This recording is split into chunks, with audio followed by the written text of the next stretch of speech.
Hello guys, welcome to another episode of Fashion Eye. So as always, it's me, Christian Zaramba, bringing to you the best of the best in the fashion industry. So as always, we tend to start with the trends. We go to see what's trending in the fashion industry.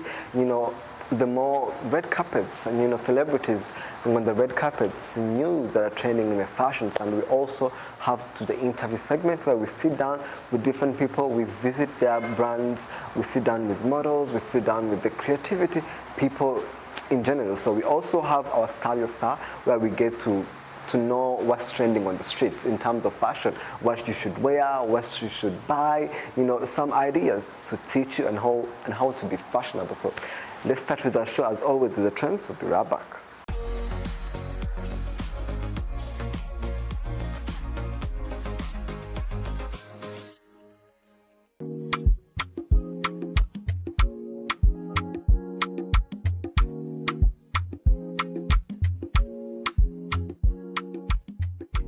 Yes, welcome back to another interview. So as I just told you, today we're doing something different and we joined one of the founders of Indiva Art Space, and Willy Karekezi.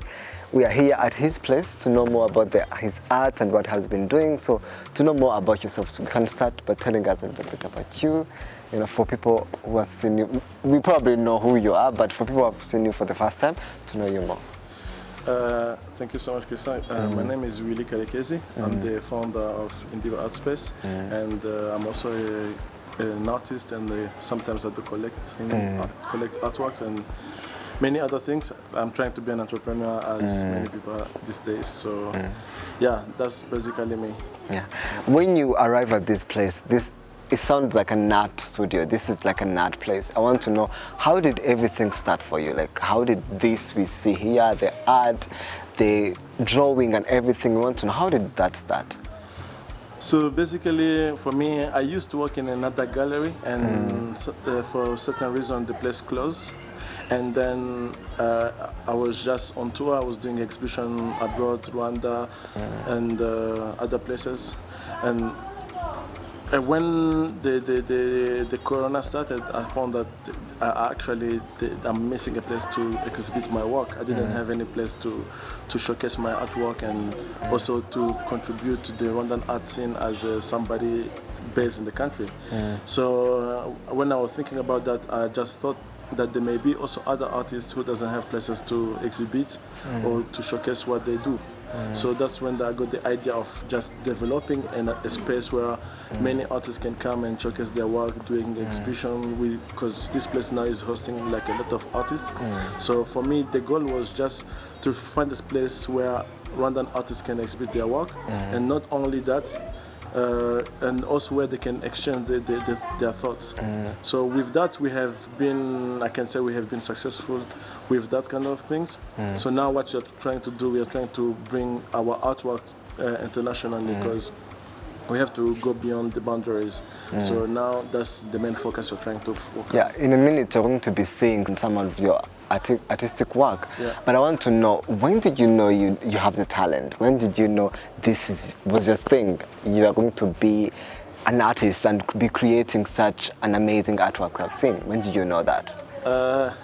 I think since a young age I was trying to define myself, to express myself through art and through many things which was creative to me, and also other. I mean, like, there was no guy to talk to. Like, when you are young and you are alone in your room, you don't have any way to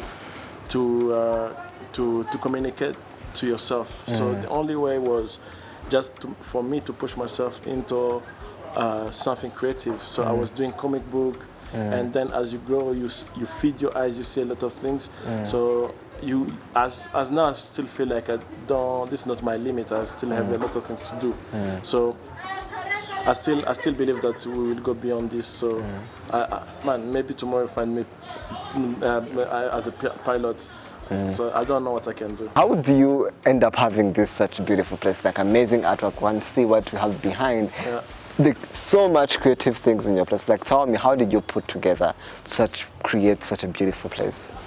So this is mostly the time and the determination, because this doesn't come in one time, one way. I mean, you need the time and the patience, because as we believe so much in the progress of the time, and also in the putting together, because we have been hosting like residences for other artists. Like this artist is an artist known from Kenya, and when he was in Kigali, we asked him if he would like to contribute to the scene, and also there's other ones also they are from Rwanda. So for me, I think with time we get chances to develop the place, because if you are using one place and you don't change it, the place it feels like somehow dead. So we want to keep this place alive, because as much as time goes, we change the whole place, and maybe next time also we will just change the architecture of the house too. Yeah, you are the founder of Indiva Art Space, as you just said, and we talked about this before. Yeah. You also created a space for young artists to come and showcase their talent, come and show what they're capable of. But I want to know, why is that important for you as someone who have this amazing platform, or someone who is successfully in this industry? Why is that important for you to create such a space for young artists? For me, when you go in other countries, they tell you like in Rwanda there's no art, and when you come back here, you see the artists we have. They're like really amazing. So for me, I thought about why cannot make a movement, showing that we have like a big thing, because you can't go alone and then represent the whole country alone. Because art is not something you will force somebody to love. It's something which touches people, and people touch hearts of people differently. And I may touch your heart, but the other artists also may touch others people's hearts.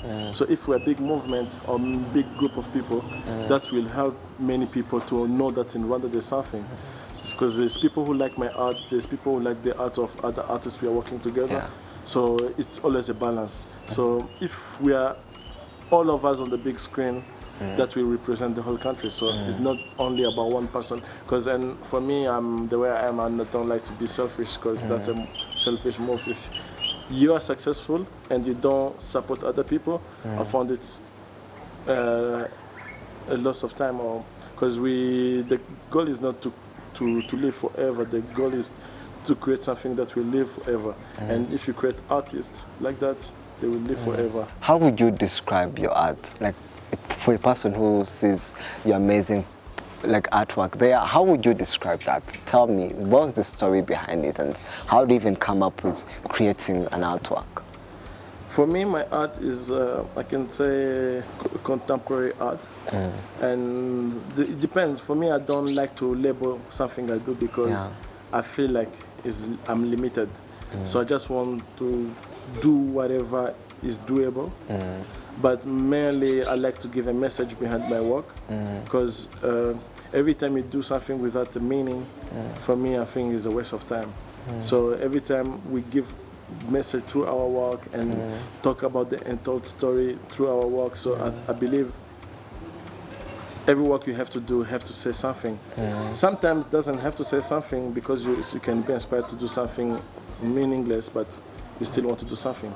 So for me, I don't like to label my art, because I feel like it's like limiting myself in a way. I can say it's contemporary art, it's realistic art. I never went to school for art, so I don't like to label my art, because that's the system of school, and for me, I got the inspiration, not the education. So. Indiva Art Gallery is art space is one of the places that really help young kids to come and show their talent, but also these days we have schools that teach art. Why do you think, as a person who didn't go to school for that, and when you see the students that are coming from high school, when they studied art, what do you think that they're giving the world? Like, what are they creating? I mean, for us, we teach what is not taught about at school, and because at school you study the techniques, but they don't tell you how to sell your work. You don't learn to talk to the people, and here for self-taught, we just learn by doing, because we practice to talk to the people. We get the clients, we talk to them. You see how they react. You know how, if you say something wrong, you know that tomorrow you may not use that word again. So we always try to learn by doing, because we don't have formal things. We don't like to do things which is known like this. So we feel like I don't say the people went to school, they did wrong. It's just because you get that education plus the self-education to like self-taught is always a key for this life we're living in. Yeah, and then there's so many things in Rwanda, so many industries that are developing. You can go to comedy, you can do fashion, but I want you to tell me a little bit about the art industry, the way you view it as a person who is working on it, in it, but also who has got other experiences of like going abroad and see what others are doing. What do you think about our industry in general? The thing, we're still trying to fight. I mean, it's not fighting, it's we're trying to show who we are and what we can do. Because first of all, like the people in Rwanda, they don't understand what you're doing. They always say this is for white people or people from abroad. And I think art can heal people differently. And as I'm having an expression about myself healing, because sometimes we have struggles, but we don't know that we can use art for healing. So for me, I think I can just I just feel like in the moment we are pushing so much to tell the people of Rwanda that this is not only for people abroad. This can even heal, because like now in Rwanda we have a problem with mental health, and art is a therapy for that. Is something to cure that, and people, they don't know that, because if you come, you don't have to know how to paint, because you don't need to be an artist, but you can still paint your thoughts somewhere. However you feel doesn't have to be good. It's not a formal thing. So, and then the other thing, when you go abroad, they don't believe here there's artists or there is people who can do something. So I think we are still fighting so much to be able to bring an image of a Rwandan art scene. Because if you go somewhere, you see visit Rwanda, but the things they see is gorillas, they see the beautiful parks, they see the beautiful country, cleanest country in Africa, but they don't know art about it. I mean, there is artists we have who are very known, like especially like fashion is growing so fast, and other type of art, but the visual art is still on the side. So we want to also bring this kind of, to develop the Rwandan art scene to the international level, not only on the international level, also to have museum, because till now we say that we have a museum of art, but we don't have like curators who organize it properly to the international level. So I think within time we're gonna grow. It's just the beginning, but we believe it's gonna grow. In a moment you're going to be seeing one of the exhibitions that you talked about. But I want, before we go there and see the exhibition, I want you to take a small advice that you can tell to young artistic people, like are trying to grow their talents, going to school for studying art, but also they're trying to develop their talents. I want you to look straight in the camera and then tell them that one advice that you can give them for them to develop their talent and to reach on your level of having this beautiful place. For me, what I can say to the young generation or the people who want to do art is they have to push for what they want, and not only to push, but also to not feeling themselves, because sometimes an artist makes some small money and they feel like they are there, or maybe they just make a small name. But if you just, like, it's a CV, like the time you put into art can be your CV. So for me, I just will give just 2 words: just keep producing and stay focused, because that's the only way. Because also go out to feed your eyes. When you see around what other people are doing, you get inspired, because they say a good artist is the one who take what other people did and then recreate more. Because today I don't think people create new things. They say the people, they recreate, but differently.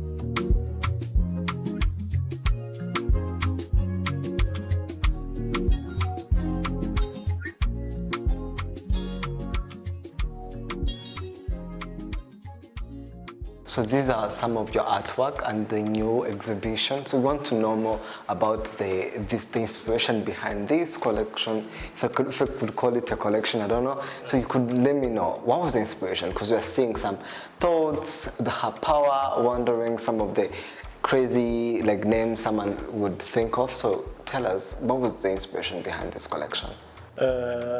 Basically, this collection, I called it the 50 Days. It was a collection, was a kind of self-healing, because for a certain time I thought about me that I lost the creative part of my gene, like something like that, because after the corona, many people have changed things and also have changed behaviors. So for me, I was lost in the process of creating myself again. So the main focus was like, this was a way to challenge myself to stay focused on my creation. So I gave myself a goal to create 50 paintings for 50 days. So I was making one painting a day. So these paintings I've done was, I was painting one painting a day. So every painting is kind of the mood I was in that time. It wasn't about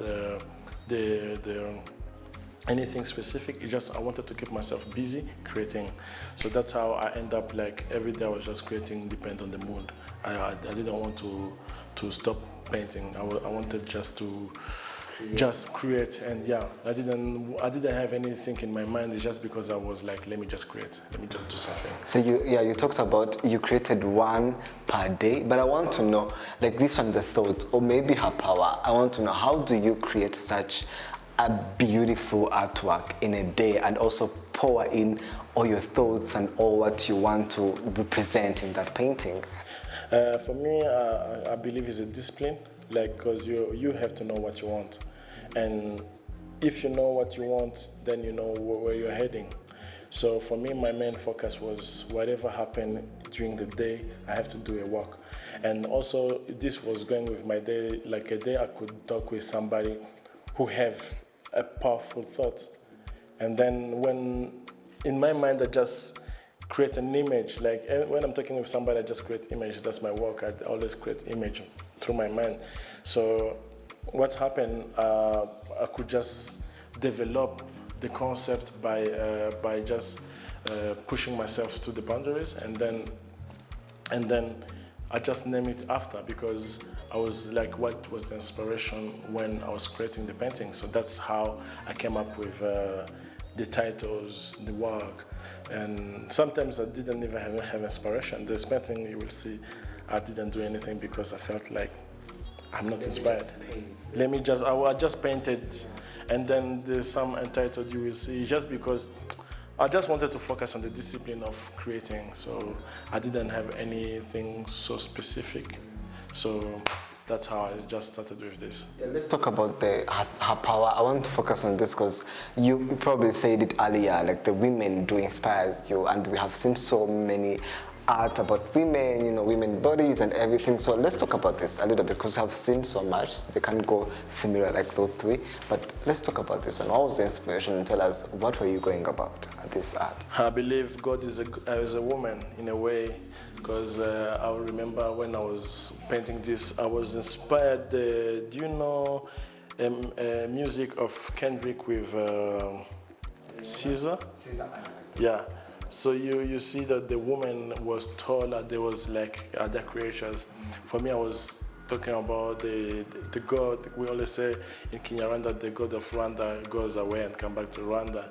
And then in our country, we always say we are a country of thousand hills. That's why you see the hills. Yeah, there is a hill, but she's beyond the hill. So she's above the hill. Yeah, she's above the hill. And then I always put some patterns inside to show like the struggle, because when I started to use to do the patterns was a way I was hired as a researcher, and I didn't want just to go to the field and just start to ask people like what about this. I just wanted to connect their story with my art. So I was painting on their bodies, and then after I just put that in my work, all together combined. So because the way we get information, I think, is a little bit different on how you get inspiration. So yeah, for me, it was the way just to represent the power of a woman, because I believe they have so much power, but they don't know. So for me, I just put that also in my work, because that's why you even see she has so much gold and also a crown on the top. Yeah. Yes, that's it from the interview part. So let's move on to our next segment, which is Tell Your Star, and see the person we visited this episode. We visited one of the artistic people, the fashion designer, but he's mostly into bags. So let's take a look and see his story. We'll be right back.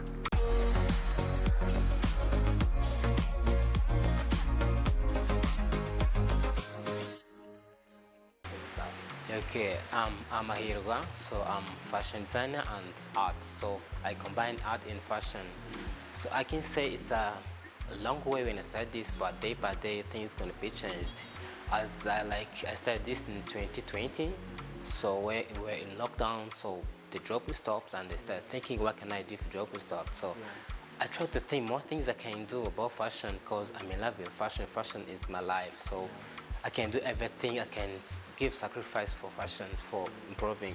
So my first time I thought I can just do like leather handbags, but I think there's no creativity, no new things, just I want to do the things that people never seen before. So it's how I started doing these wooden handbags. Yeah. So you do this as in 2 words. So I want to know, how did the idea come? You said you do not want to do other things that other people do, but how did the idea start? I tried to sketch and give me also like a small piece of board at home. I thought like, why can I try this? So, but was so big thing to think if I can do it. But my mom always give me advice, you can do it, keep trying. So I can say again, my first inspired with my mom for doing these wooden handbags. Yeah. So the wooden handbags, how long does it take? Like this one we are seeing here. I want to know, how long does it take to make this one? What was the inspiration even behind this one that we see right now? Yeah, I always try to do creativity, new things, but for starting doing, and maybe like it's like one handbag, it takes like 5 days, from Monday to Friday, from morning to night. So I always try to add new things that make people attractive. So like these pairs, people, or even this art, I try to do the things. If someone see it, wow, say like, this is so crazy, this is so amazing. So it's how I do these bags. This is not mainly, like, we don't see this in Rwanda most, because there's so many leather bags and other tote bags. There's so many things in these days. What attracted you to these wooden bags? Like, tell me more about these bags. What's more special to buy this bag? I can say is I always need to focus on the things I do and just do the things I really love. So I do this my first time. I didn't think if people will love it, if people will carry it anywhere in the shows, but was like try to put out, and people gonna judge according to they see the things. I get more challenge. Didn't start with this wooden only. I start on wooden and leather, so I will combine those, because I told you I was taking to do only leather, but my first time I combined leather and wood. So by day, people give me comments, can add this, can do this, but finally I found me in these wooden handbags only. So I give sacrifice, I do everything, like make people see it and love it. So it's a long way, but I keep fighting for. You collaborated with some of the designers during the Mercedes-Benz Fashion Week. Yes. We saw your first collection of bags at that time. Tago, I don't know if it's wooden bags. We saw the collection at Mercedes-Benz. Tell me more about the designs we saw on the runway. I can say one day how best fashion designers. They are more creativity, they do the things like crazy. So you see design, you see any outfit and see like, is this made in Rwanda? So you feel like it's a crazy thing. So we have talented guys, they do miracle things.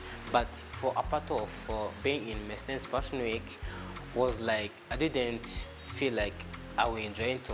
Just one of designer crowd, the mysterious. text me or call me, I have all outfit, I need to use your bag. So it was like a collaboration with me, Tugouts and the Mysterious. Was like big thing on me to be there, big red carpet, more people was there, more people love it. So I can say it was a pressure to work with that guys. So many celebrities probably use the bag. So what's the feedback from people seeing these bags? Do Rwandans really love these? Do people appreciate this? Do Rwandans understand the creativity of like carrying a wooden bag? It's I can say the celebrate and everyone who loves fashion really understand the wooden handbags. But for those who feel like I will buy the things if I saw knowledge have it, like Razine have it, like anyone in a celebrity. Sometimes we buy the things because we have our models, But celebrities I really love it and understand it. But the feedback I found after like giving me those support, so it's like positive, no negative I have since. Was like keep pushing, you're doing amazing things, never give up, things like that. Yes, that's it from our show today. Thank you guys for tuning in. As always, it's me, Christian Zaramba, and you still can join me on Instagram, Christian Zaramba, and text me if you want to ask me anything. So hope you enjoy the show and watch it the next time. It's Wednesday 7 p.m, Saturday 6:30, and Monday 1 p.m. Always on KC2. La pour vous. Bye bye.